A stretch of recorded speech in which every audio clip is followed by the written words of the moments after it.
Estamos de volta com o Jogo do Poder, hoje recebendo Ronald Ázaro, secretário estadual de Turismo, com participação do jornalista Paulo Roberto Araújo, do jornal o Globo. Secretário, nós estamos aí caminhando para novembro, enfim, quando voltamos a receber os grandes transatlânticos nos portos do Rio de Janeiro, nos portos do estado, Angra, Búzios.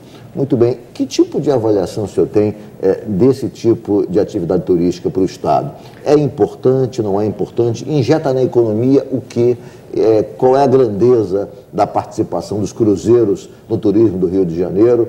E que tipo de mudança parece que vai ser feita nessa atividade? Em Búzios, especialmente, há uma polêmica sobre a questão dos transatlânticos. A cidade me parece dividida. Os proprietários de hotéis e pousadas torcem o nariz para os transatlânticos. Já os comerciantes, donos de bares e tal, lojas, enfim, aplaudem a chegada de cada transatlântico lá na Orla Bardot. Enfim, que tipo de avaliação o senhor tem da questão? Ricardo, hoje ele é um turismo que gera uma polêmica muito grande aqui no estado, né? Então, realmente, eles vêm aqui para injetar na economia, mas não um quanto, né? Não um valor tão grande que possa justificar o dano que os transatlânticos vêm causando hoje à barreira de corais que tem lá em Búzios. E por isso essa grande polêmica, né, de dano ao meio ambiente que vem causando ali e que tenham minimizado. De um lado tem a questão ambiental, mas de outro lado há também uma força dos hotéis e pousadas que não querem a concorrência dos transatlânticos. Exato, porque eles vêm, tá, eles ficam ali aportados, né, próximos a esses municípios, né, e não se hospedam nesses municípios. E mesmo quando esses navios são preparados, tem a sua cozinha lá fabulosa, então mesmo o comércio está voltado para a área de gastronomia, também não tem um grande ganho. Mas parece que as lojas têm um ganho. Exato, o grande ganho são nas vendas artesanais, que realmente elas superam de maneira fabulosa o que poderiam fazer de alguma forma ali. Então, hoje já existe uma comissão formada pela Secretaria de Meio Ambiente, pela Secretaria de Comunicação, tá, envolvendo os municípios para que possa se justificar alguma ação, tá, que não seja tão imediata como estão querendo os municípios. Os municípios hoje proibiram, tá, não pode ter você vê, os grandes interessados, os primeiros interessados que deveriam ser os municípios, eles não têm interesse, tá, que esses transatlânticos se aportem. Eles proibiram. E hoje a associação, que é responsável por esses transatlânticos, está reclamando que já tem os pacotes vendidos e eles não vendem em cima da hora, né? São vendas programadas, principalmente o turista estrangeiro, já programa isso com 1 ano, 2 anos de antecedência. Então não pode agora simplesmente obstruir ou proibir essa venda. Estão proibidos, quer dizer, eu quero saber, ou estão, digamos, houve uma redução do número de transatlânticos, porque me parece que há uma previsão, há uma expectativa naquela região de Búzios de se receber alguns. Hoje existe essa negociação, existe uma negociação com a prefeitura, porque a Câmara Municipal votou, tá, e ali não adianta, por exemplo, aí você vai falar ali para que um navio aporte, ele entra na jurisdição da Marinha, uma jurisdição federal.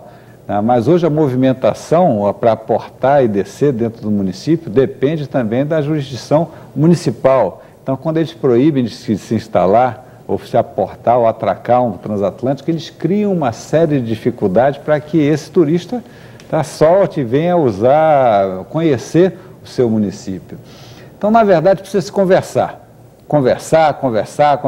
sem que prejudique as pessoas que hoje já fizeram seu investimento, os contratos que estão em vigor e que tem a manutenção de toda aquela daquela diversidade, daquele bioma que hoje se encontra, né, voltado ali tanto do submarino quanto a sua vegetação, não seja prejudicada.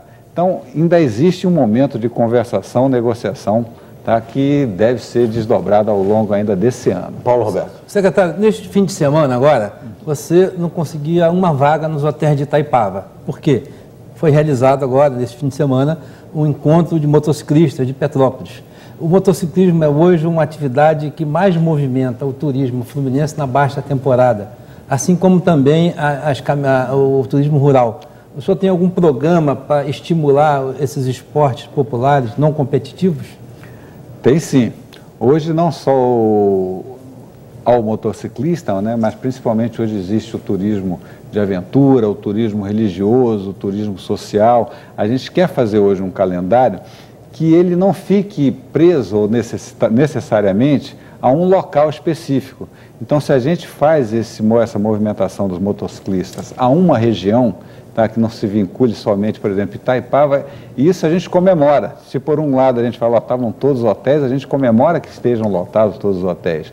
Mas se esse evento fosse levado ali a outras regiões próximas também, tá, com a ajuda do governo estadual, com a ajuda dos governos municipais, a gente tinha como diminuir, tá, essa concentração em um único lugar.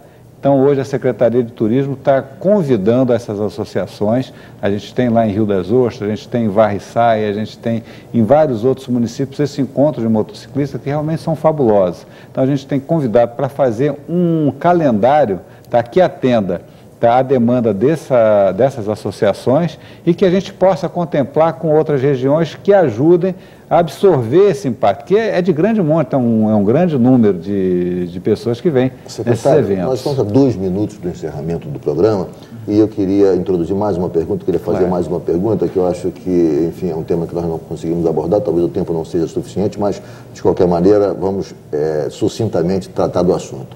Parques temáticos. O Rio de Janeiro, apesar da importância do Rio de Janeiro nacionalmente, porta de entrada do Brasil, o Rio de Janeiro, enfim, é a principal vitrine do país para o mundo, não foi bem sucedido no campo de parques temáticos. Tivemos ali o Terra Encantada, com problemas, hoje, enfim, uma situação muito prejudicada, enfim, funciona de maneira insuficiente. Tivemos o Wet n Wild, que fechou, não foi bem sucedido. Enfim, por que essa atividade no campo de parques temáticos não se desenvolveu no Rio de Janeiro e que tipo de expectativa o senhor tem em relação a isso? Os parques temáticos hoje voltados, principalmente que tenham uma grande movimentação de público e que tenham parques de movimentação hídrica, né, eles têm uma grande concorrência do próprio Rio de Janeiro, tá, da própria geografia do Rio de Janeiro, que oferece uma paisagem, oferece uma diversidade de lagos, lagoas, piscinas, clubes, litoral, tá, que não tomam esses parques como primeira opção ou como uma opção que tivesse sendo avaliado num primeiro momento. Isso foi percebido principalmente pelos pioneiros que fizeram esse investimento. Segundo, o investimento e a manutenção desses barcos são de grande monta. Então, elas não podem ser preparadas somente para uma estação do ano. Eles têm que ter uma movimentação ao longo do ano. E, mais uma vez, o Rio de Janeiro se mostra com uma aclimatação, com climas diferentes num período muito pequeno.